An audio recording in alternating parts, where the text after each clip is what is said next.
Welcome into the Sporting News Studios. My name is Stephen Levine. Thomas Vandervoort is down there on the end. And Matt Crossman is back from having dinner with Stevie Johnson in Buffalo. They did not have wings. You went to Japanese steakhouse. How was the food, by the way? The food was terrific. It was a strange trip. What's this I hear about you going to the wrong steakhouse? I did go to the wrong steakhouse. You came close to standing up, Stevie Johnson, didn't you?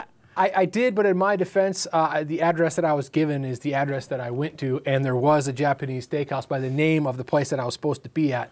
There just happened to be 3 Japanese steakhouses in Buffalo. They love their Japanese steakhouses in Buffalo. I love how you write about the sort of two personalities, the dual personalities of Stevie Johnson in this article, and I couldn't help but think, well, maybe that is part of the key to his success, that he doesn't carry what happens on the field with him off the field. He's got sort of a different demeanor, a different persona off the field. Yeah, there's no question that his ability to sort of unpack himself from the tightness that he feels in a game is crucial to, his whole personality. But yeah, it was really interesting that his wife basically said you wouldn't even recognize him on the field. He's so completely different. Except he's got a number on, so that's how you kind of pick him out from the other guys. And his name on the back. Right. And also, he's a guy who he has to do something distinctive with his jersey.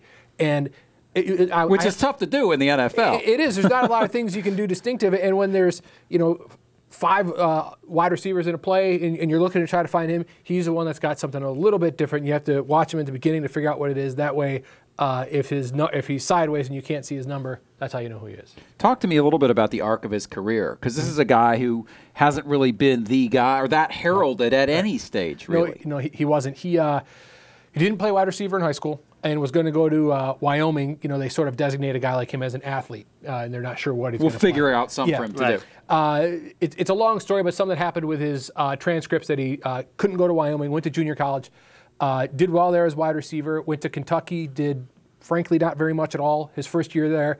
But to hear the people at Kentucky tell it, something happened in preparation for the bowl game his first year at Kentucky that the light bulb came on. Mm-hmm. And then he had a huge year the next year, over 1,000 yards receiving. Still, that's only 1 year. Was drafted in the 7th round and did next to nothing his first couple of years in Buffalo, and then blew up last year. You think that sort of trajectory is a reason why maybe he and Fitzpatrick sort of gel, because they have similar stories? They don't. In one sense, they're a lot alike, and in one sense, they're not. Because he's from San Francisco, and Fitzpatrick is from nowhere, Arizona. Fitzpatrick went to Harvard. Stevie went to Kentucky. So yeah, the backgrounds are not similar, but personalities both very free and loose, and sort of determined to say, I'm a 7th rounder, but that I'm a lot better player than that. How important is this guy to the Bills' passing attack? I mean, he is their leading receiver. Yeah. He's crucial. I mean, he's the one that you have to be aware of, and he opens up the receiving game for everybody else too. Is he kind of more of a possession receiver? I notice the numbers they're decent, but it's not a lot of huge big plays for this. Yeah, he doesn't have great speed, so he's not gonna have a lot of big gains. I think his biggest gains probably in the 40s this year, and it was the same last year. So no, he's not gonna.